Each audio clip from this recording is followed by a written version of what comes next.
Dan malam. Welcome to the first episode of RKS RRI Podcast. Sama Raffi, sama Fadli. Wah, hari ini kita bakal ngobrol bareng nih teman-teman dengan sosok yang keren banget ya, Pak ya. Namun sebelum kita kasih tahu, siapa padahal sih? ada di thumbnail dan juga di judul, tapi kita pura-pura gak tahu gitu dulu ya. Yeah.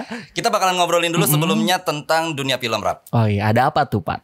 Ya ada tampilan maksudnya. Ada tampilan ya. Ada layar, ada adegan, ada syuting, ada ya syuting kan? gitu ya kan.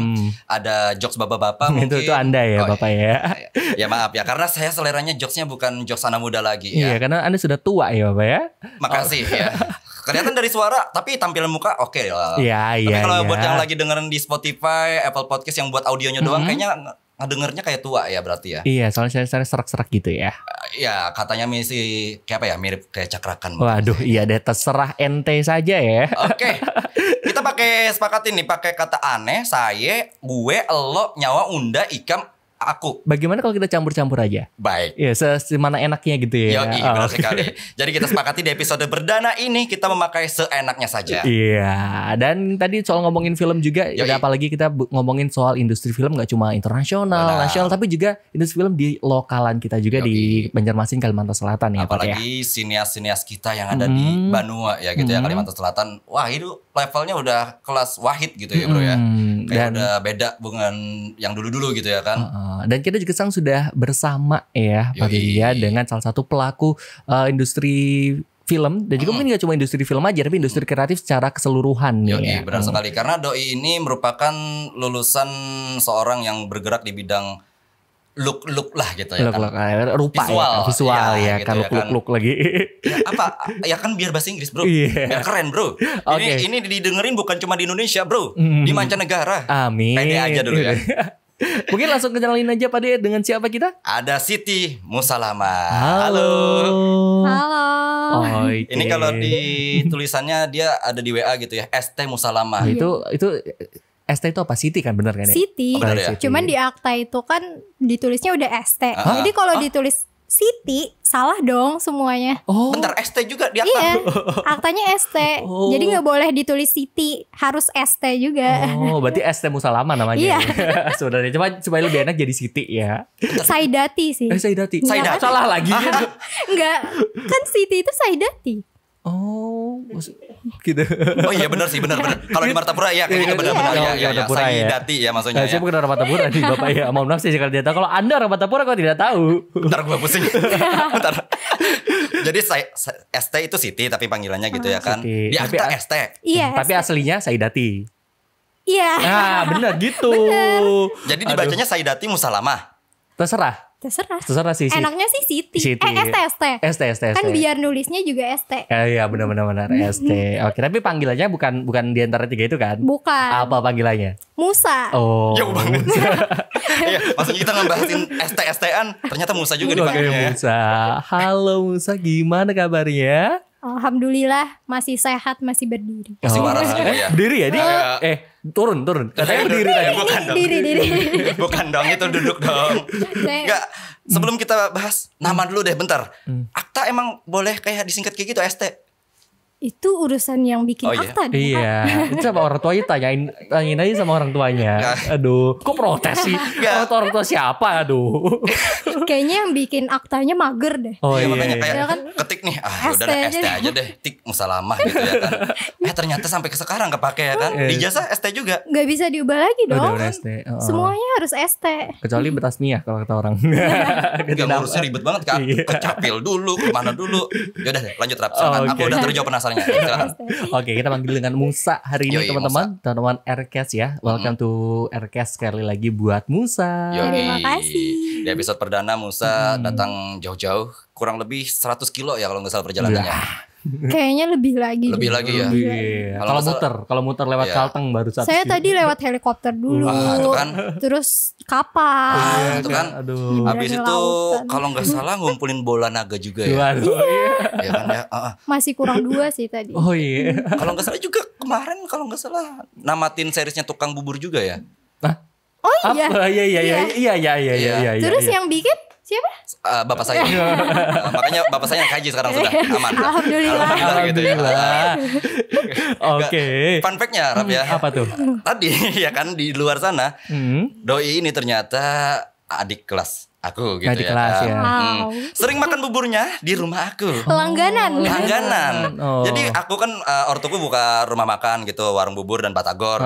Pas zaman SD ya. Promosi ya? SD. Iya zaman enggak nih, sudah pensiun sampai sekarang pensiun tenang enggak ada promosi enggak ada mempromosikan warung bubur Hana namanya warung bubur Hana ya enggak dulu tuh kayak gitu jadi sering doi ini makan ya kan di tempat bubur aku dan baru sekarang ketemunya ya kalau nggak salah ya Nggak kenal kamu sama dia sebelumnya? awalnya nggak kenal lihat nama. Berarti ente nggak terkenal. Pas lihat di sini baru kenal. Baru kenal. Pas lihat mukanya baru kayaknya pernah lihat deh. Iya nih yang nongkrong di tukang bubur kemarin nih. Iya sih benar sih. Iya benar sih. Biasanya nyetel musik habis itu bawa batagornya ke sekolahan gitu. Kok jadi curhat ya? Udah kita langsung fokus nih hari ini dengan Musa. Kan kita nggak ngobrolin soal tukang bubur karena Musa tukang bubur bukan? Doyan bubur sih. Oh doyan bubur, tapi kita kan nggak ngomong soal buburnya apa. Nah sekarang kita bakal ngobrolin soal Musa nih teman-teman yang seorang production designer. Mungkin penasaran nih ya, production designer tuh apaan sih? Production design itu kayak yang bikin konsep. Kalau art design kan sama tuh, tapi art design tuh di setnya. Nah production design ini biasanya sama sutradara, sama penulis naskah yang dari naskah tulisan, dia yang konsep bikin desainnya, gambarnya, terus diwujudin ke bentuk visual kayak gitu. Itu tugasnya produksi desain. Oh jadi dari naskah itu diterjemahkan ke visual tadi gitu ya. Yang bikin look visualnya. Habis itu ada art designer lagi di bawahnya. Nah yang ya, di set itu. iya. Tapi ntar di setnya itu art direct yang ngurus. Jadi production design cuman mikir. Mikir. Jadi pengaplikasiannya dari art designer tadi. Berarti lebih banyak kerjanya di praproduksi gitu ya. Maksudnya kalau yang productionnya. Iya. Habis itu sebagai artnya itu baru di produksinya. Iya benar. Oke. Nah tapi kalau ngomongin soal production designer juga tadi kan udah dilihat ya barengan sama sutradara berarti katanya lumayan tinggi gitu kan ya. Derajatnya lumayan. Iya karena kita mikir ya kan. Tapi tanggungnya gede juga. Sang sutradara gitu ya. Dan maha produser gitu ya. Tapi kan nggak mungkin ya Musa ujuk-ujuk langsung production designer ya. Mungkin bisa ceritain gak sih sebelum jadi production designer tahap-tahapannya kamu seperti apa sih akhirnya berkecimpung di bidang apa dulu gitu apa ya, dan juga sampai ke fokus di dunia film atau sinematografi ini. Sebelumnya itu awalnya masuk kuliah ini gara-gara mau join film. Oke, menarik nih. Menarik. Jurusannya ngambil karena itu. Iya, saya awal lulus SMK itu nggak pengen kuliah, maunya tuh langsung kerja gitu. Tapi dipaksa sama orang tua buat kuliah, minimal S1 deh kayak gitu. Ya udah nih cari-cari kuliah, kayak nggak ada yang menarik gitu. Disuruh masuk FKIP kan, Unlam. Iya. Ngajar. Harusnya. Tapi kayak aduh males banget deh. Jadi kayaknya jadi guru. Soalnya semua orang tua tuh di rumah itu rata-rata jadi guru semua gitu. Udah tahu lika-likunya jadi guru lah gimana. Iya, hampir semuanya. Iya. Kita mau coba yang beda dong. Gitu. Iya. Pas cari-cari, lihat nih, ada di UIN jurusan komunikasi, punya komunitas film. Oh ya udah, fix kita harus ngambil ini, harus keterima gitu. Diambil pilihan satu. ya udah masuk. Dari situlah akhirnya benar-benar berkecimpung di dia film itu. Belum sih. Tapi si Daya sudah mengarahkan ya. Ada tadi komunitas filmnya tadi. Udah dapat komunitasnya, ditunggu-tunggu kok nggak oprek. Oh waduh, kenapa tuh? Kok bisa? Penasaran nih. Sengaja kali nggak ngoprek kamu kali ya. Ini mau ditutup apa gimana komunitasnya? Perasaan baru join gitu kan. Tapi taunya pas 2 tahun kemudian baru oprek, terus masuk, belum lama, pokoknya baru aja masuk tuh ditawarin ikut film Bebilangan. Dari Bang Latif kan, itu produksinya. Nah dari sana tuh awalnya jadi kostum dulu, anak wardrobe, ngurusin wardrobe, belajar apa segala macam tentang wardrobe. Pas masih syuting diajak lagi join jadi asisten wardrobe di film Sama Mama. Sama Mama. Dari Alma, Bebilangan. Mama. Soalnya Bebilangan kemarin cuma 2 hari syutingnya. Yang syutingnya tuh banyak tidurnya. Abis ngebajuin, ya udah kita tinggal aja. Karena tugasnya tadi wardrobe tadi wardrobe. Sama waktu itu belum ngerti kan. Kayak tugasnya itu harus ngapain sih? Masih belum terlalu paham. Jadi cuma ngebajuin, ya udah kayak gitu, nggak tahu apa-apa lagi. Nah pas di Semama itu yang baru tantangannya berat. Kenapa tuh? Karena apa nih? Beratnya nih apa nih? Karena kan pengen tahu nih. Soalnya dipindah-pindah gitu loh Kak. Setnya? Bukan. Posisinya. Dalam satu film diubah? Iya, dalam waktu 2 minggu. Awalnya apa? Awalnya tuh di hire jadi asisten wardrobe. Yang harusnya kan cuma ngebantuin wardrobe. Tapi wardrobe-nya itu kemarin ada kesibukan. Jadi nge-breakdown juga, nyari baju juga tanpa wardrobe. Akhirnya ngelihat itu, ya udah wardrobe-nya mundur karena sibuk, aku dinaikin jadi wardrobe. Terus nge-hire orang lagi jadi asisten. Dalam waktu 2 minggu, H-2-nya dipindah jadi kepala artistik. Harus naik gitu ya. Langsung ditunjuk. Ini tadi kan yang art desain tadi kepala artistik lah gitu. Langsung ditodong gitu ya. Wow. Mana waktu itu aku belum tahu sama sekali tentang apa sih artistik gitu kan. Gimana sih ngurus set apa segala macam, itu benar-benar masih awam banget gitu. Cuman tahu beres-beresin rumah doang kan. Taunya kan beresin kamar gitu ya mungkin ya. Gak tahu yang ngurusin set gitu ya ternyata ya. Gimana harus sesuai frame apa segala kan gak tahu. Tahu beresnya doang gitu tiba-tiba. Karena detailing di film itu penting banget gitu ya. Mana kemarin itu kan filmnya kerjasama sama Tionghoa Banjar. Jadi gimana bikin set rumah Banjar tapi ada unsur Tionghoanya. Nah gimana tuh? Bentar, rumah Banjar kan beda banget nih sama Tionghoa gitu ya kan. Dari artistik segala macamnya. Disulap tuh berarti tuh. Iya, gimana caranya nimbulin rumah Banjar? Harus ada Tionghoa. Jadi ada akulturasinya ya kan. Bentuknya tadi. Belum lagi Tionghoa ini banyak kayak Feng Shui ya kan. Feng Shui-nya. Misalnya kalau misalnya meja nggak boleh ada di sini gitu kan. Mejanya harus ngadep timur atau aku nggak tahu sih, mungkin ada mana aja gitu ya kan, sesuai dengan Feng Shui tadi. Habis buka pintu katanya harus langsung ada altar kayak gitu. Terus di atas altar itu nggak boleh ada foto orang yang masih hidup kayak gitu. Terus lilinnya harus ada berapa kayak gitu kan, detail perlu riset banyak. Tapi dikasih tugas H-2 kayak gitu. Jadi bener-bener wah gimana nih gitu, mau nyerah juga nggak bisa. Ya udahlah kita coba aja kayak gitu kan. H-2 selesai itu? Enggak lah. Enggak ya. Enggak lah kan masih ada waktu. Enggak. Jadi H-2 itu buat set 1 hari dulu. Hari pertama. Kan syutingnya panjang. Iya makanya. Kemarin syutingnya 12 hari 2 minggu. Yang 1 minggunya itu traveling kemana-mana. Yang ke studio, jalan, terus ke toko kayak gitu, ke pasar. Nah yang pas minggu kedua itu baru di rumah, nge-set up rumah. Itu benar-benar kayak yang ngetata kayak ala-ala Feng Shui tadi ya. Itu ngetatanya H-2 sebelum syuting. Jadi setiap malam abis syuting kan biasanya kita syuting 8 jam. Dari pagi sampai siang sore kayak gitu kan.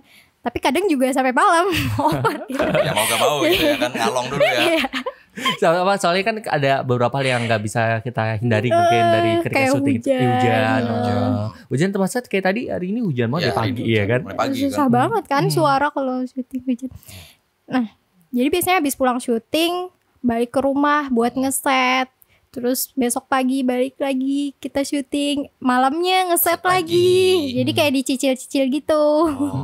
Tapi kayak apa sih, propertinya lengkap sudah gitu ya? Atau beli-beli lagi gitu? Beli sambil jalan, itu sambil beli sambil ngeset. Ribet banget berarti ya? Banget. Apalagi kan tadi awalnya cuma bukan cuma sih, kayak awalnya berfokus di wardrobe, pernah jadi wardrobe, dia pengalaman di situ. Tiba-tiba, jeng, silakan Anda bikin ini. Silakan nih. Ininya gimana? Ya begitu. Ya begitu. Nih gambarnya kayak gini nih. Ya, silakan gitu ya kan. Waduh. Wah, parah. Katanya tuh anak-anak Cruise Mama itu mentalnya udah diuji banget. Katanya dia di film-film Keluar Banjar gitu. Jadi kalau udah Cruise Mama tuh mentalnya aman. Soalnya minggu pertama itu dimarahin mulu. Enggak juga sih. Cuman berasa ada aja salahnya. Tapi kan itu jadi motivasi gitu ya. Terus maju. Oh berarti ada yang salah harus dibenerin kayak gitu. Menarik ini. Mentalnya udah diuji berarti ya. Udah tahan banting sekarang berarti ya.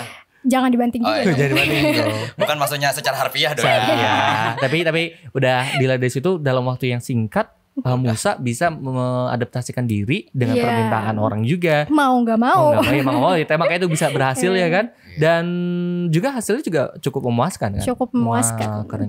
Tapi katanya ada juga Musa yang paling memuaskan kan. Apa nih? Apa nih yang paling memuaskan nih di antara semuanya tadi? Kalau tadi kita udah ngomongin film, ini ada cukup beda deh produksi filmnya. Ini lebih produksi apa tadi? Musik video dari Penghantar, The Strangers, band lokal Banjarmasin gitu ya. Keren banget.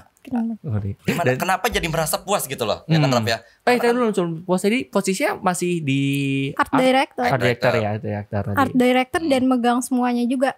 Make up, kostum, hairdo, sendirian semuanya. Sendirian. Itu lebih berat sih.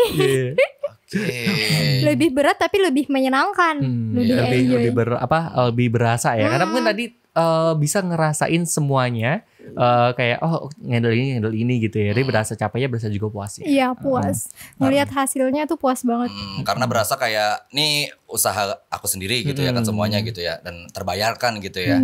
Wow, keren. Dan kalau ngomongin soal tadi ya, The Strangers dari Penghantar ya kan, itu merupakan satu proyek yang beda ya. Awalnya film jadi video musik. Walaupun lebih singkat. Kira-kira ada perbedaan gak sih? Mungkin ada perbedaan menurut kamu, ternyata lebih susah di sini, lebih gampang di sini. Lebih gampang sih. Gampang ya? Lebih gampang.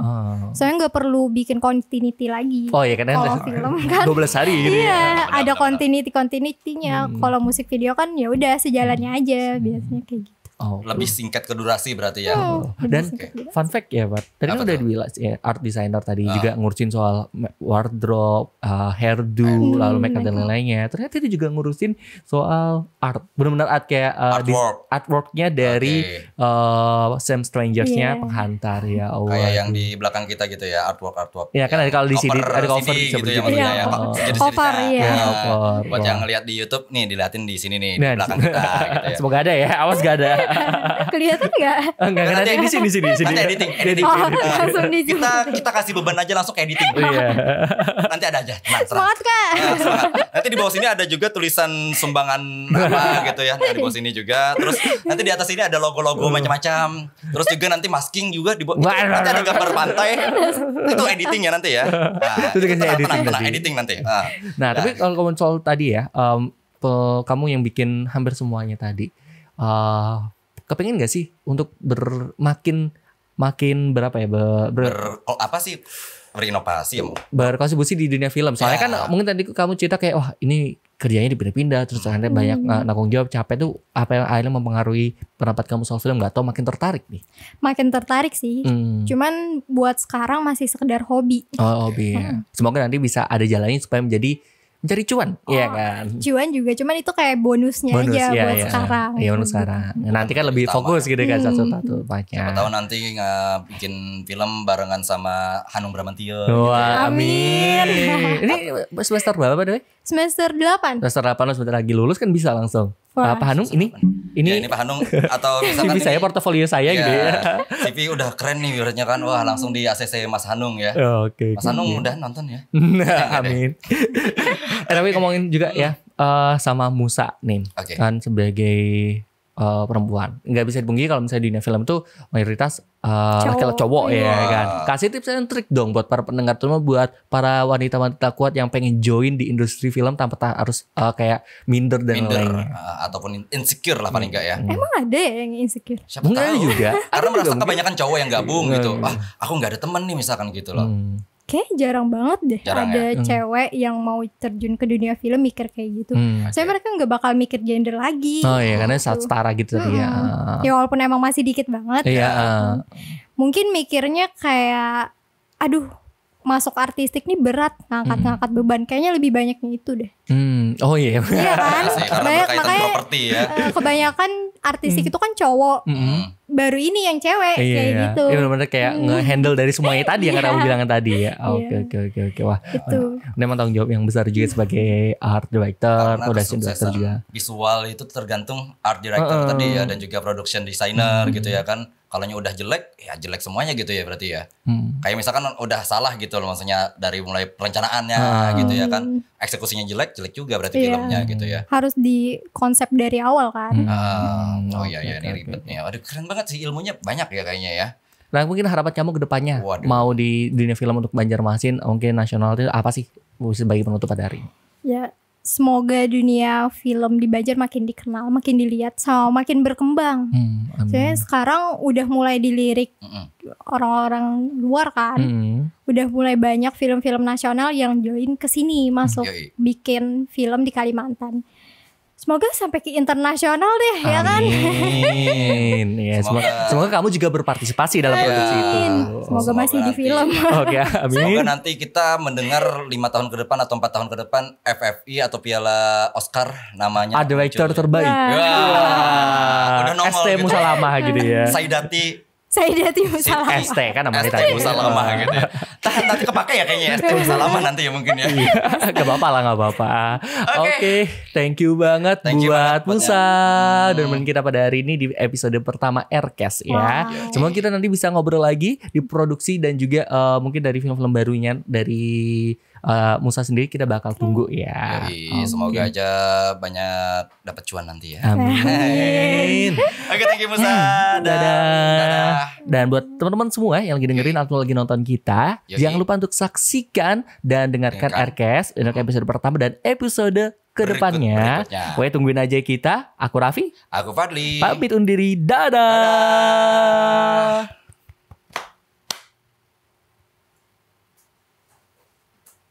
Iya.